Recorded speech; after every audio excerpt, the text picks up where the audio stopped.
On est bien accueilli par François. Comment ça va, François? Ça va bien, vous? Ben oui, merci beaucoup. Merci de nous recevoir. Le fameux nuage informatique, on connaît ça ici, et on a été parmi, je pense, les précurseurs, les premiers. On va en parler dans un moment. Mais d'abord, ça a commencé comment pour François? L'amour de l'informatique, on va le dire au sens large, là, parce que ça comprend bien des catégories. Ouais. Ça a commencé comment? Ça a commencé quand j'avais 12 ans. J'étais dans un show informatique. OK. Puis j'ai posé une question à l'ordinateur, puis l'ordinateur a écrit « bad command ». J'ai dit au gars du oui? show, j'ai dit Ça je commence comprends drôle. pas, il répond pas à mes questions. Eh oui. Fait que là, il dit « mais là, faut que tu mettes la disquette, faut que tu poses une question qui est dans la disquette, puis il Oh! faut que la réponse soit dans la disquette aussi. » Même si l'ordinateur ne nous répond pas ce qu'on veut dire ou ce qu'on veut entendre, ça n'empêche pas qu'on veut... On veut aller plus Il loin. faut l'amener là. Faut l'amener Oui. là, exactement. Oui. Exactement. Et le portrait ressemblait à quoi à ce moment-là? Pour devenir un joueur important, il y a eu quand même des étapes.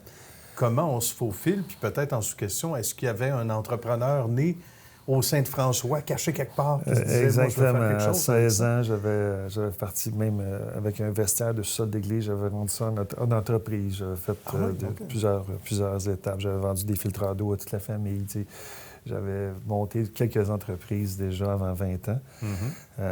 Après ça, j'ai vendu un ordinateur. Après ça, des milliers d'ordinateurs. C'était le début. Après ça, Quand même. En 2005, j'ai décidé qu'on ne vendait plus d'ordinateurs. Fait qu'on allait plus dans un niveau cloud. On était tannés d'avoir des petites valises puis d'aller chez le client pour réparer les ordinateurs. C'était pas logique. Fait qu'on voulait tout faire à distance. Fait qu'on a monté notre propre nuage en 2006. Il me semble qu'on ne parlait pas de nuages là, dans ce temps-là. On ne parlait pas de cloud comme aujourd'hui. Puis c'est vrai que vous autres étiez parmi les premiers, je ne me trompe pas. On a appelé ça iGo Virtual dans le temps pour virtualiser les applications. Mais depuis 2006, nos clients n'ont plus de logiciel dans l'ordinateur. Tout est online. Ils ont accès de partout. Puis ils peuvent travailler comme dans un temps de COVID, mais depuis 2006. Il faut nous raconter, François, comment justement on applique ça à l'interne. Parce que beaucoup de gens qui travaillent de la maison. Exactement. Petit café au jus d'orange le matin. Les enfants traversent ça dans certains cas. Comment ça se passe? Il y a l'enjeu de la technologie, mais là aussi l'enjeu de l'humain. Oui.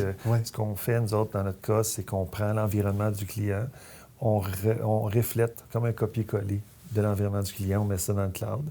Puis à ce moment-là, le client se retrouve à la maison, mais à travailler de la même façon que s'il était au bureau. Puis après ça, il y a le côté humain. Nous autres, nos employés, ça fait 2 ans qu'ils sont travaillent de la maison. Fait qu'avant le COVID, quand il est arrivé le COVID, on leur demandait, puis comment c'est le confinement? Bien, ça fait 2 ans qu'on est confinés, nous autres. On le savait, nous autres, on est habitués. Exactement. Fait qu'on a vécu des choses au niveau des employés, la façon de vivre, la façon de faire la commande des enfants, tout le kit. Oui. Puis rien de mieux que de le vivre, François, j'imagine, pour mieux l'expliquer aux clients.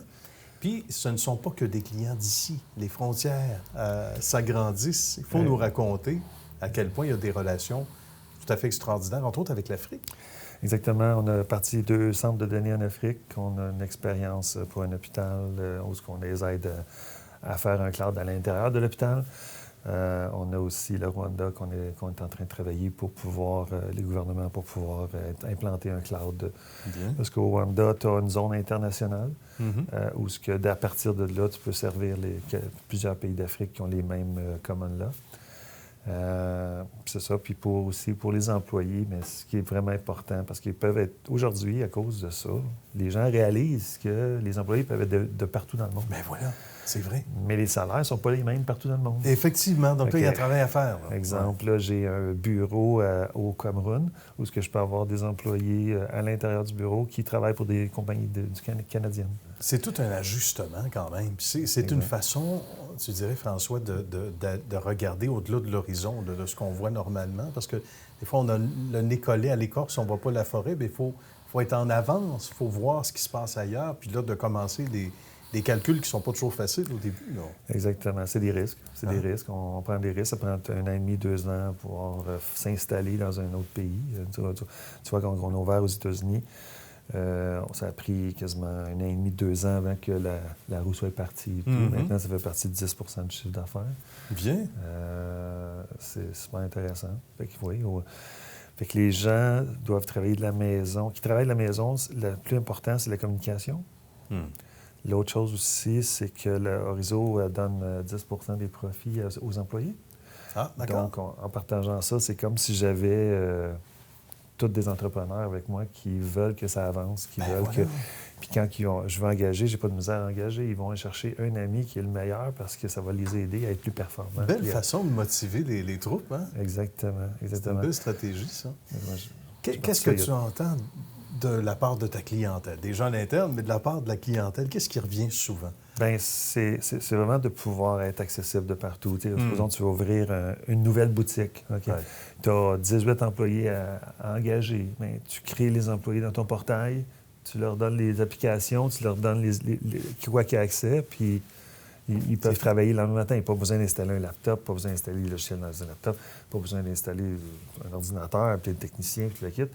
Celui qui part la boutique, bien, il peut faire lui-même son provisioning. C'est un clé en main, là, Exactement. qui est assez exceptionnel, qui est facile. Puis ça doit t'aider énormément et aider toutes les entreprises qui ont accès ici, qui font appel à tes services, François, d'aller chercher les meilleurs.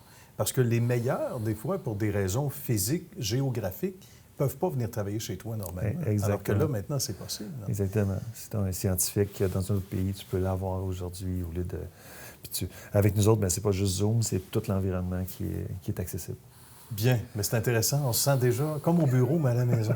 Le meilleur des deux mondes. François, ça a été un plaisir. Merci de nous avoir fait mieux connaître et mieux apprécier Orizo. Puis bonne suite de succès. Merci. Merci, à bientôt. Merci.